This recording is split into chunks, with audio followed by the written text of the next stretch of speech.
Anita Batula, gynecologist, Anumai Baby Hospital. Today, I'm going to take class for nurses on postpartum hemorrhage. Postpartum hemorrhage is a very, very important area when we care for laboring delivery women, and after delivery also it is so important.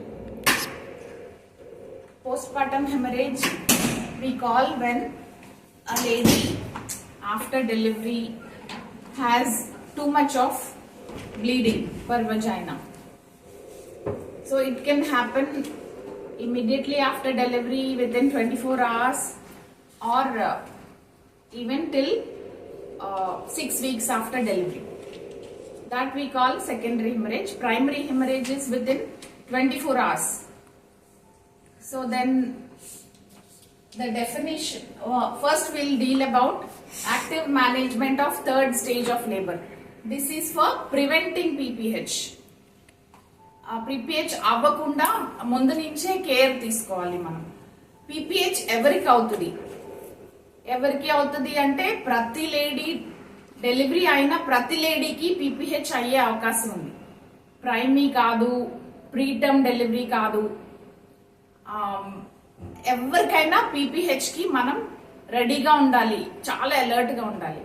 PPH అయ్యే అవకాశం అందరికీ ఉంది, కానీ PPH అయ్యే అవకాశం ఎక్కువగా ఎప్పుడు ఉంటుంది అంటే ట్విన్ డెలివరీ, మల్టిపుల్ జెస్టేషన్, ఇంకా ఎక్కువ హైడ్రామ్నియాస్ ఉన్నప్పుడు, లేబర్ లార్జ్ బేబీ డెలివరీస్ అప్పుడు, ఇంకా ఎక్కువసేపు మనం ఆక్సిటోసిన్ ఇచ్చినప్పుడు, ఎక్కువ టైం తీసుకున్నప్పుడు డెలివరీ, ఇంకా second stage difficulties, second stage కి ఎక్కువ టైం పట్టినప్పుడు, డిఫికల్ట్ బేబీ డెలివరీ అంటే షోల్డర్ డిస్టోషియా కానీ, బేబీ హెడ్ వచ్చేసింది, బాడీ ఇంకా రాలేదు, అలాంటి ఏ డిఫికల్ట్ డెలివరీలో అయినా పోస్ట్ పార్టమ్ హెమరేజ్ అయ్యే ఛాన్సెస్ ఎక్కువ ఉంటుంది. అట్లాగని వాళ్ళకే అవుతుందని కాదు, ఇందాక చెప్పాను ప్రతి లేడీ డెలివరీ అయ్యే ప్రతి లేడీలోనూ PPH అవుతుంది. ఇంకా కొన్ని హై రిస్క్ ఫ్యాక్టర్స్ ఉన్నాయి.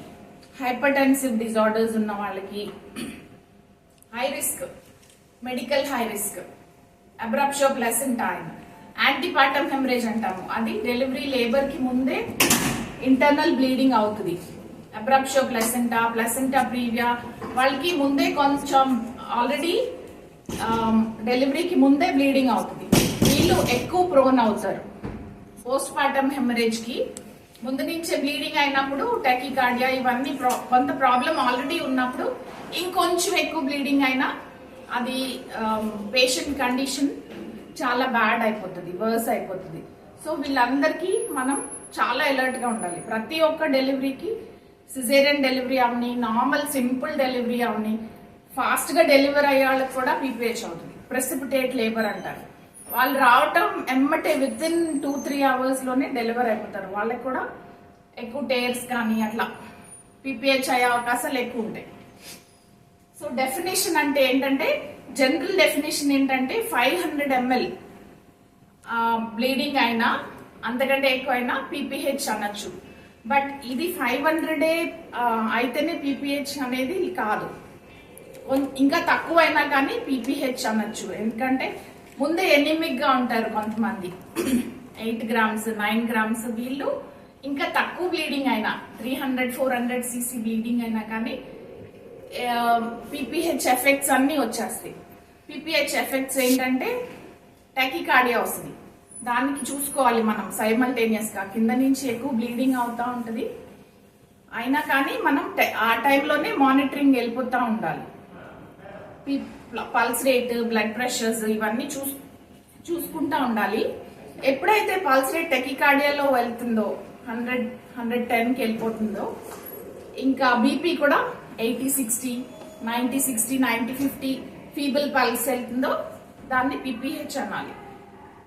సో ఎనిమిక్ ఉన్నాళ్ళు తొందరగా డౌన్ అయిపోతారు. కొంచెం బాగా హెమోగ్లోబిన్ ఉన్నాళ్ళు కొంచెం ఎక్కువ బ్లీడింగ్ అయినా తట్టుకుంటారు. సో ఈ అన్నిటికీ మెయిన్ డెఫినేషన్ ఏంటంటే టెకికార్డియా రావడం, 100 above 110-120కి వెళ్ళిపోవడం, అట్లా mild PPH, moderate, severe PPH అంటాము. మైల్డ్ అంటే ఏంటంటే పల్స్ రేట్ మరీ ఎక్కువ అయిపోదు, కొంత బ్లీడింగ్ వస్తుంది. 500